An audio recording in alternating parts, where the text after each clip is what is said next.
Bonjour Florian Philippot. Bonjour. Vous êtes un homme politique français, président du parti Les Patriotes. Vous dénoncez systématiquement le soutien financier européen et en particulier français à la guerre en Ukraine. Nous savons très bien que ces prêts ne seront pas remboursés.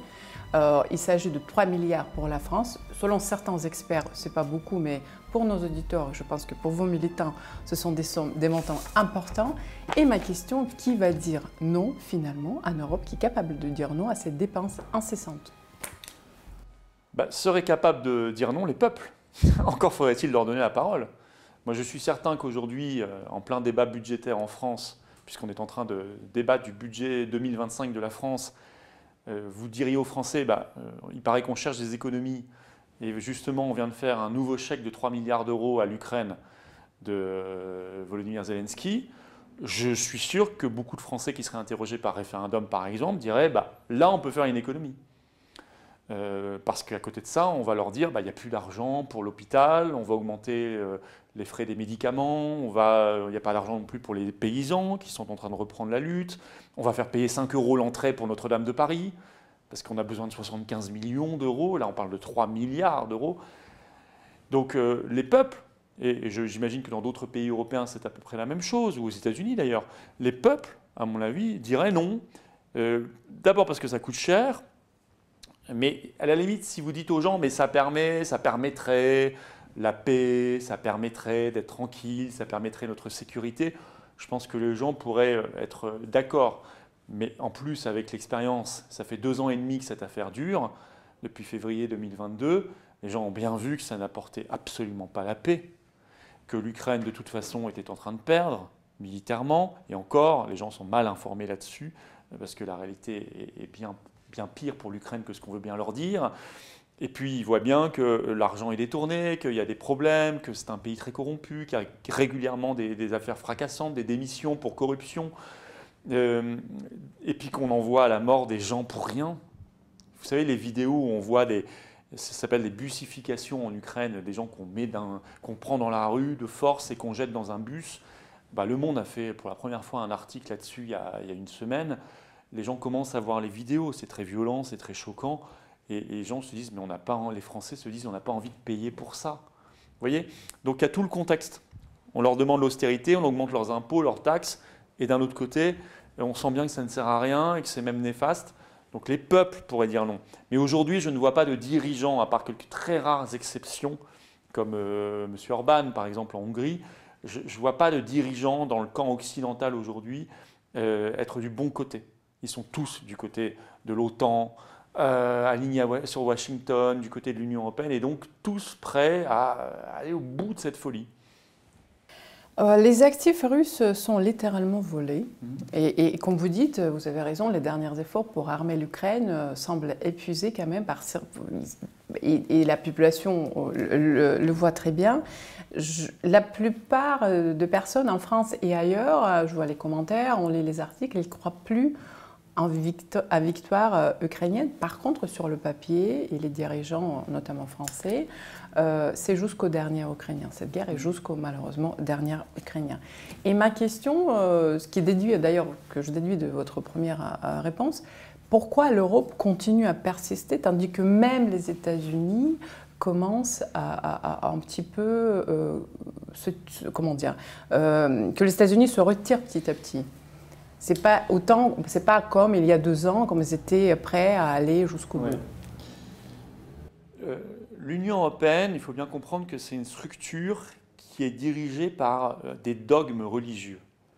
Ce n'est pas une structure rationnelle. C'est encore moins une structure qui est là pour l'intérêt des peuples. C'est une structure, elle décide une chose. Par exemple, elle a dit qu'il faut une monnaie unique, il faut faire l'euro. On se rend compte avec l'expérience, et certains économistes avaient tiré la sonnette d'alarme avant même l'existence de la monnaie unique, ça ne fonctionne pas. Aucune des promesses données n'a été tenue, mais c'est pas grave. On va y mettre de l'argent, on va y sacrifier l'économie, c'est le veau d'or, voilà, c'est la vache sacrée. Le soutien à l'Ukraine, et donc en réalité derrière la haine contre la Russie, l'agressivité contre la Russie, ça fait partie des mêmes dogmes religieux. C'est-à-dire qu'il faut y aller, même si on voit que c'est ruineux, que ça ne marche pas, que les peuples ne suivent plus, que même d'autres pays, vous avez raison, aux États-Unis, il y a plus de débats, ça suit moins, et encore plus si c'est Trump. On sait bien que ça va s'arrêter si c'est Trump qui gagne. Mais nous, il faut y aller parce que c'est un dogme, parce que l'Union européenne estime qu'il y a le bien et le mal, qu'elle incarne le bien, que la Russie c'est le mal avec un M majuscule, que Zelensky c'est le bien, c'est Churchill, c'est avec un B majuscule, et comme l'Union européenne. Donc on est vraiment dans un truc qui n'est pas du tout rationnel, où la fin justifie les moyens littéralement, quitte à ce que les moyens se retournent contre les peuples et contre l'intérêt de tous les pays européens. Vous voyez, donc c'est vraiment une fuite en avant complètement folle. Alors on pourrait y ajouter que c'est le zèle des colonies, vous voyez, parce que bon, l'Union européenne n'a pas eu l'idée toute seule de faire ça. Elle a, comme d'habitude, suivi Washington, elle a suivi l'OTAN. D'ailleurs, à Bruxelles, c'est pas compliqué. Vous allez dans le quartier à côté, puisque le siège de l'OTAN et le siège de l'Union européenne sont dans la même ville, à Bruxelles. Donc c'est à côté. C'est les mêmes personnes, d'ailleurs. Vous avez vu que le nouveau secrétaire général de l'OTAN, c'est Mark Rutte. Mark Rutte, c'est qui? Il était Premier ministre néerlandais. C'est le premier responsable, chef d'État ou gouvernement occidental qui avait demandé à ce qu'on envoie des avions de combat à l'Ukraine. Et hop, on l'a mis à l'OTAN. Donc tout ça s'entremêle.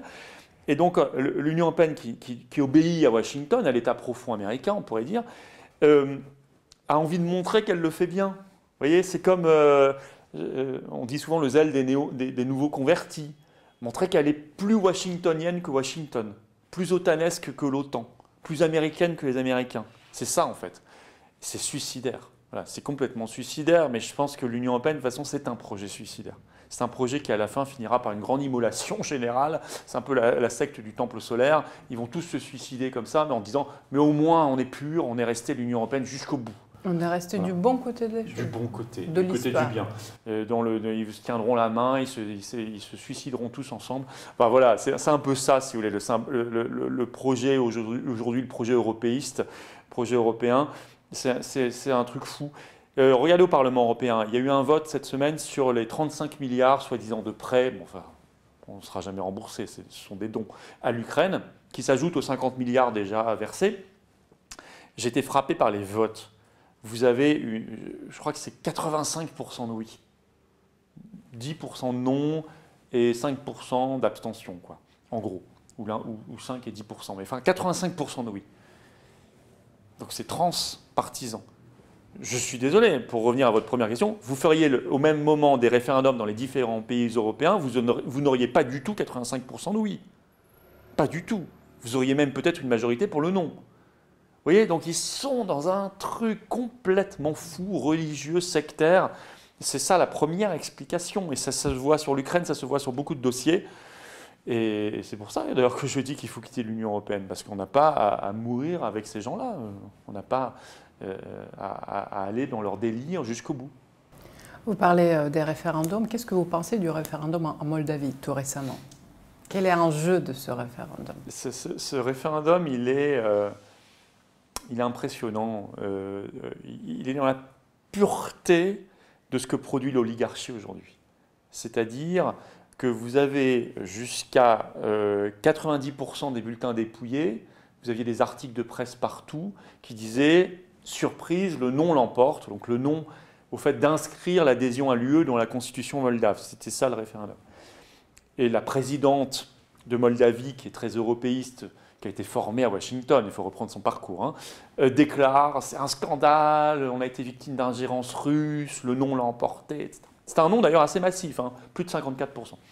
Et puis vous avez d'un coup plein de bulletins qui arrivent. Alors on nous dit c'est les Moldaves de l'étranger. Et finalement on finit avec un oui qui gagne de justesse, 50,3 je crois, 50,3%. Comme il faut. Et là, voilà, on nous dit bon bah finalement c'est bon, ils ont voté pour. C'est pur parce que vous avez tout. Vous avez à la fois, j'ai pas de preuves certaines, mais enfin, on peut suspecter de la fraude.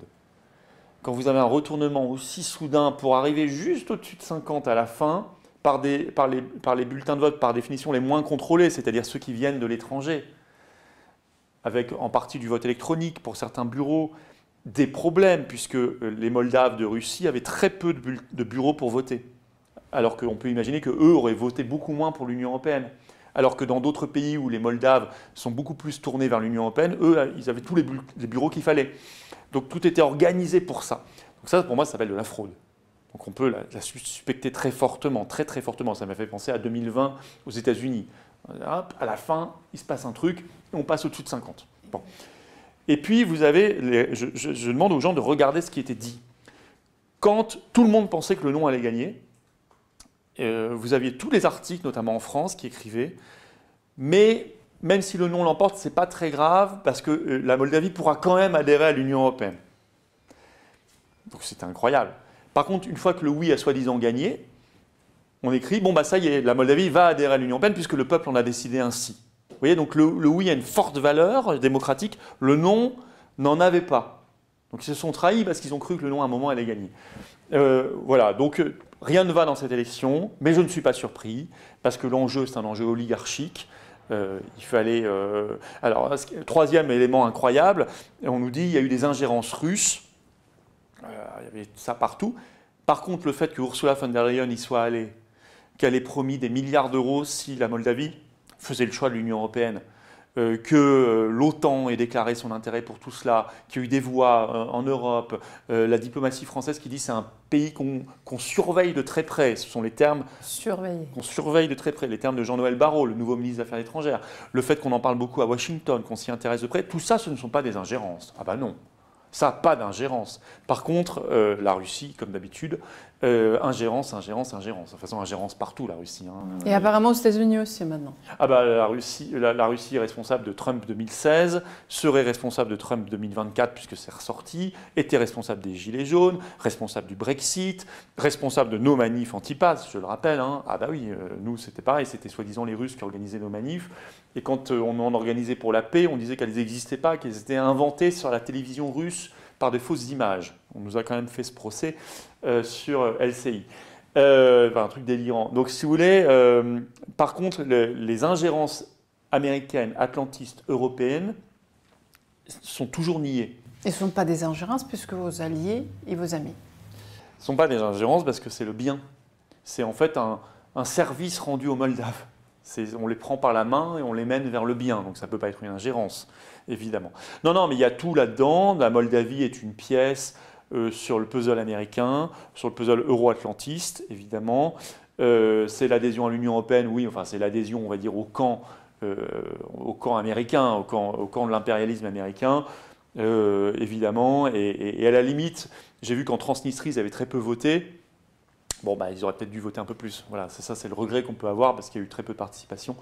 Or, eux ont voté contre l'Union européenne.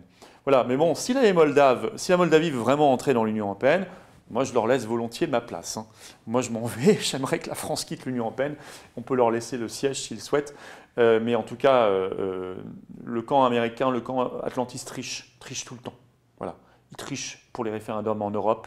Il triche aux États-Unis. Il a triché en Moldavie. Et je ne suis pas surpris, c'est un camp de tricheurs parce que c'est un camp qui est perdant parmi les peuples. C'est un camp qui n'est plus soutenu par les peuples, donc ils sont obligés de tricher. Pour revenir à l'actualité internationale, vous savez très bien que le sommet des BRICS a eu lieu là cette semaine, précisément à Kazan en Russie. Et parmi plusieurs questions, l'une des questions majeures, c'est exactement le paiement transfrontalier, c'est-à-dire qui vise des monnaies locales dans le commerce international, utiliser les monnaies locales. On voit très bien que le nouveau monde est né. Le nouveau monde est bien né, il est présent devant nos yeux et devant les yeux des pays du G7. Et ma question, est-ce que finalement l'Europe d'après, puisqu'à un moment donné ce chaos quand même va se terminer, j'espère, et est-ce que l'Europe serait capable de coopérer d'une manière non politisée et plutôt pragmatique avec les pays des BRICS? Je le souhaite. Ce qu'on voit à Kazan avec ce sommet des BRICS, c'est 36 ou 37 chefs d'État qui représentent la moitié de la population mondiale, avec des puissances assez considérables. Hein. Il y a l'Inde, le Premier ministre indien, le président chinois, Sud-Africains et tous les pays africains, les pays d'Amérique du Sud évidemment, les pays qui tapent à la porte des BRICS, qui a donc une dynamique puisqu'il y a des pays qui veulent rejoindre, les pays du Moyen-Orient. Je vois le secrétaire général de l'ONU qui est là. Je vois des discussions intéressantes. Je ne vois pas d'ailleurs d'agressivité. Parce que vous avez parlé des monnaies, j'ai même entendu Vladimir Poutine dire on n'est pas contre le dollar, on veut simplement rééquilibrer. Bon, écoutez, il me semble que le général de Gaulle dans les années 60 en France ne disait pas autre chose. Hein. Il a dit qu'on veut protéger les intérêts des pays BRICS. C'est juste normal. Enfin, je veux dire, un chef d'État, au gouvernement, il est là d'abord pour protéger les intérêts de son pays et de son peuple. Hein. Sinon, il faut qu'il rentre à la maison. Hein. Je sais que nous, on n'est plus habitués parce qu'on a des chefs d'État et de gouvernement qui nous trahissent en permanence. Enfin, normalement, dans un monde normal, et on a connu ça en France aussi pendant longtemps, un chef d'État ou de gouvernement, il est là pour défendre les intérêts de votre pays. C'est quand même la base de la base de la base. C'est ce qu'attendent, je crois, normalement les peuples. J'ai vu une volonté de résolution de la crise au Moyen-Orient, ce qui est très attendu, parce que c'est dramatique ce qui se passe. Enfin, le massacre, aussi bien à Gaza qu'au Liban, la déstabilisation générale du pays était épouvantable, ne sert les intérêts absolument de personne, d'ailleurs à la fin. J'ai vu quand même des discussions où des pays qui essaient de se mettre en avant pour trouver des solutions diplomatiques, de dialoguer. Faire dialoguer Israël, l'Iran, les pays, enfin, je trouve ça plutôt sain, même si c'est compliqué, mais c'est plutôt sain. J'ai vu des pays qui avançaient des solutions pour l'Ukraine, pour la Russie. J'ai vu du point de vue économique, effectivement, des discussions intéressantes sur le commerce, sur la monnaie, sur l'énergie. Et je me dis, mais vous savez, la France, il y a un choix vital là à faire. Soit elle se rend compte que le monde a changé, comme vous dites. Il a complètement changé. Il faut en tenir compte. Il s'est multipolarisé, rééquilibré. C'est fini l'impérialisme américain. C'est terminé. Donc soit on en prend acte et on essaie de trouver notre place et notre rôle dans ce monde-là. Et on le trouvera, parce qu'il est attendu. Parce que nous, en particulier la France, on a l'outre-mer. Et donc on est en frontière directe, maritime ou terrestre, avec beaucoup de ces pays-là. Y compris notre frontière terrestre première, c'est le Brésil, voilà, avec la Guyane. Donc on a tous les avantages, tous les atouts, on est présent dans toutes les zones du monde pour parler. Et je crois qu'on est attendu.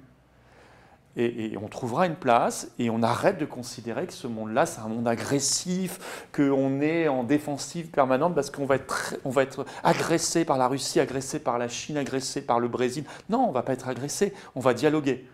Soyons un peu sûrs de nous-mêmes aussi. Hein. Sortons de ce complexe, soyons sûrs de nous-mêmes, on dialogue normalement, on défend nos intérêts.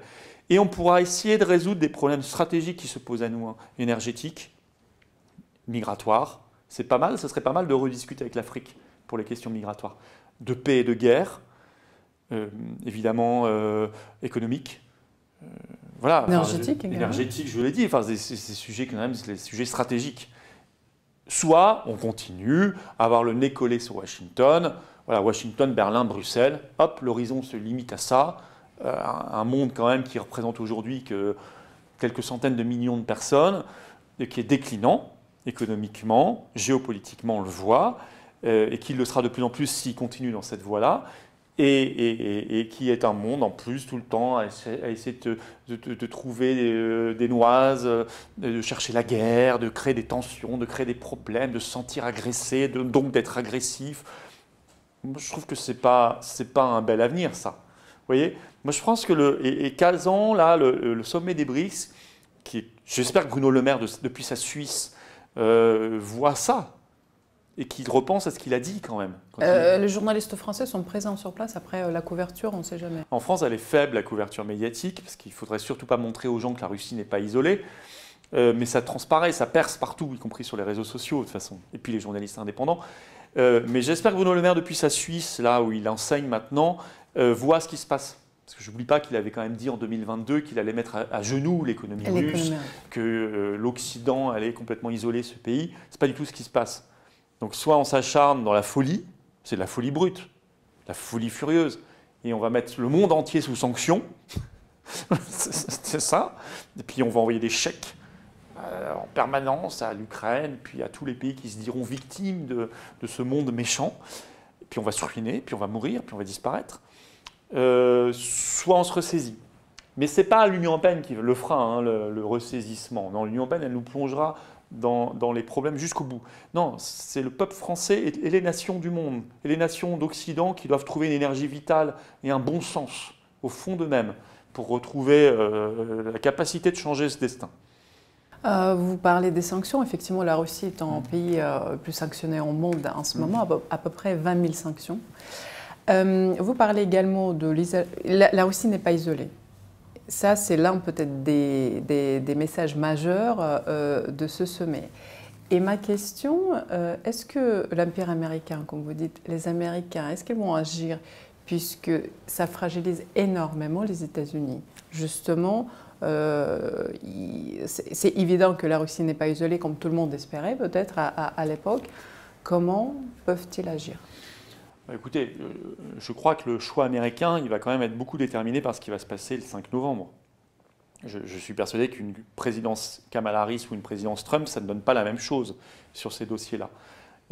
Parce que l'expérience nous l'a montré, parce que les discours de campagne et les promesses ne sont pas les mêmes, et parce que derrière, tout l'appareil, il faut toujours regarder ce qu'il y a derrière. Un président n'est pas seul, loin de là, surtout pas aux États-Unis. L'appareil idéologique, financier, militaro-industriel et d'influence n'est pas du tout le même. Tous les faucons sont derrière Kamala Harris, tous, sans exception. Et les quelques-uns qui étaient du côté de Trump, du temps où il était président, Trump s'en était débarrassé. Je rappelle qu'en 2019, Trump s'était débarrassé de John Bolton, qui était son conseiller à la sécurité nationale, qui appelait à faire une guerre contre la Corée du Nord, contre l'Iran. Enfin, bon, il l'avait dégagé. Il n'avait pas fait ces guerres-là, et Dieu merci. Donc, le choix ne sera pas le même. Le peuple américain, je crois qu'il doit être conscient d'une chose, comme le peuple français. Si les États-Unis considèrent qu'ils s'en sortiront mieux en étant en guerre avec le monde entier, ils se trompent. Les États-Unis, d'abord, n'ont plus la puissance et l'hégémonie qu'ils avaient il y a 30, 40 ans. C'est fini. À tous les points de vue, vous regardez les indicateurs, ils se sont dégradés partout. Donc ça ne marchera pas. Au contraire, je crois que si les États-Unis dialoguaient un peu plus sereinement avec la Russie, la Chine, les puissances émergentes, je pense qu'ils pourraient résoudre des problèmes industriels, des problèmes énergétiques, des problèmes qui se posent très lourds à l'Empire américain qui est en train de vaciller. Et la France, c'est évidemment pareil. Donc, attendons de voir ce qui se passe aux États-Unis. Attendons de voir si on a un scénario à la Moldave aussi. On en parlait, cette petite courbe à la fin qui s'agite. Et puis, on pourra rediscuter beaucoup plus sereinement des choses. Parce que si c'est Kamala Harris, je suis très, très pessimiste.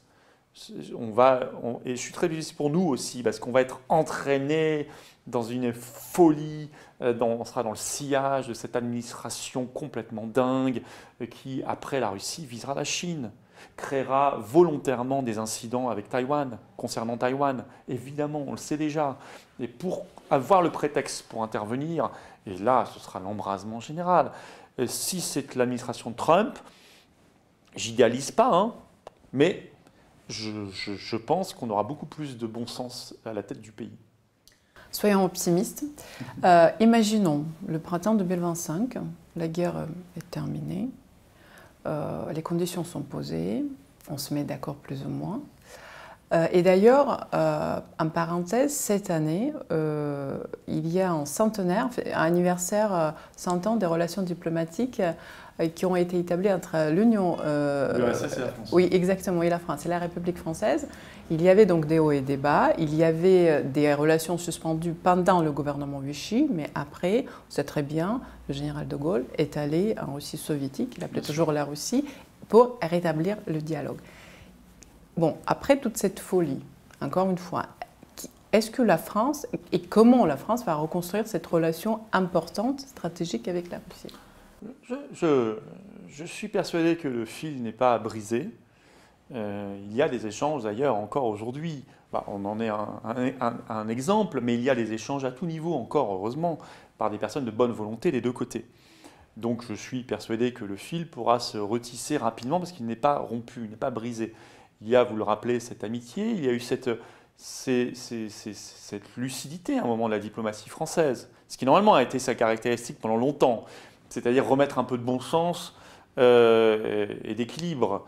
Et le général de Gaulle, effectivement, on parlait toujours de la Russie, et à la fois, il n'était pas en opposition frontale contre les États-Unis. Il a su prendre ses distances quand il le fallait, et faire les critiques qu'il fallait faire, mais en même temps, il n'était pas non plus totalement extrait du camp à l'époque occidentale. D'ailleurs, il n'avait pas quitté l'OTAN, il avait quitté le commandement intégré de l'OTAN, parce qu'il y avait encore ce contexte de guerre froide, mais il est évident qu'en 91, il aurait quitté l'OTAN. Ça, je crois que personne ne peut dire l'inverse. Parce que l'argument qui lui permettait de dire on reste encore, on garde un pied dedans, n'existait plus. Et d'un autre côté, il n'a jamais diabolisé non plus l'URSS. Et il a toujours parlé de la Russie, il a toujours parlé des liens unissant la Russie et la France. Et il a su d'ailleurs vis-à-vis de la Chine dans les années 60, il fut le premier dirigeant occidental à reconnaître la République populaire de Chine. Donc on voyait ce génie de la diplomatie française, je crois qu'il peut revivre, et qu'on pourra recréer des relations culturelles, économiques, diplomatiques, énergétiques nécessaires entre nos deux pays, entre la Russie et la France. Et ça se fera assez naturellement parce que c'est notre intérêt commun. C'est notre intérêt commun. Et c'est pour ça d'ailleurs que certains font tout pour que la relation soit brisée, parce que c'est leur intérêt à eux que notre intérêt ne se réalise pas. Doctrine Brzezinski, très clairement expliquée en 1997 dans un livre aux États-Unis, qui nous dit très clairement qu'il faut couper ce lien entre la Russie, la France et d'autres pays, ou l'Allemagne et la Russie, parce que pour les États-Unis, nous avons intérêt à ce qu'ils se tournent plus vers nous que vers la Russie. Bon, donc notre intérêt, il est là. Mais j'ai envie de dire au peuple français, c'est à vous, à nous tous, de trouver la force suffisante pour imposer ce changement. Regardez moins la télévision, regardez moins la propagande, informez-vous par vous-même, lisez l'histoire, apprenez l'histoire. C'est la meilleure, je crois que le meilleur des travaux diplomatiques qu'on puisse faire aujourd'hui, la meilleure des œuvres qu'on puisse faire aujourd'hui pour réfléchir à la diplomatie, c'est de connaître l'histoire. Et en connaissant l'histoire, en vous intéressant à l'histoire de votre propre pays, la France, et des relations qu'il a eues avec d'autres pays comme la Russie, vous allez comprendre naturellement que ceux qui veulent nous couper, qui veulent nous séparer, sont des gens qui agissent contre vous et contre les intérêts de la France et du peuple français. Donc à la fin des fins, c'est au peuple français de trouver l'énergie suffisante et le bon sens suffisant en lui-même. Et je pense que le général de Gaulle ne dirait pas autre chose, parce qu'il en a toujours appelé aux Français eux-mêmes, pour imposer le changement. Il n'y a pas d'autre... Il n'y a pas de martingale, il n'y a pas de recette magique, il n'y a pas de baguette magique là-dessus. Merci beaucoup Florian de maintenir le dialogue franco-russe. C'est très important, merci pour votre invitation.